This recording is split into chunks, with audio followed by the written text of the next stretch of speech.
बात है। एक लड़की थी आयशा। वो एक छोटे शहर में रहती थी, लेकिन उसके सपने बहुत बड़े थे। वो अपने घर वालों की जिंदगी बदलना चाहती थी।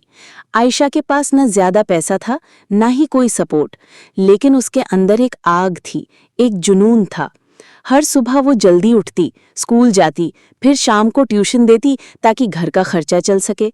लोग उससे कहते थे, तुमसे नहीं होगा, ये सब सपने देखना छोड़ो। लेकिन आयशा ने कभी उनकी बात नहीं सुनी। उसने अपनी पढ़ाई पर फोकस किया, हर दिन थोड़ी थोड़ी प्रोग्रेस की। कभी कभी रात को आंसू भी आते, लेकिन वो रोकर भी मुस्कुरा देती थी, क्योंकि उसे अपने सपनों पर भरोसा था। एक दिन आयशा ने एक स्कॉलरशिप के लिए अप्लाई किया। उसने दिन रात एक करके तैयारी की। जब रिजल्ट आया, उसका नाम टॉप पर था। उसने न सिर्फ स्कॉलरशिप जीती, बल्कि अपने शहर का नाम भी रोशन किया।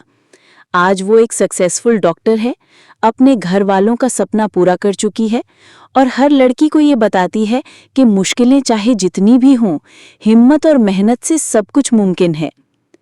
आयशा की कहानी ये सिखाती है, सपने देखने की हिम्मत करो, मेहनत से कभी पीछे ना हटना, और खुद पर पूरा यकीन रखना, क्योंकि आज नहीं तो कल कामयाबी जरूर मिलती है।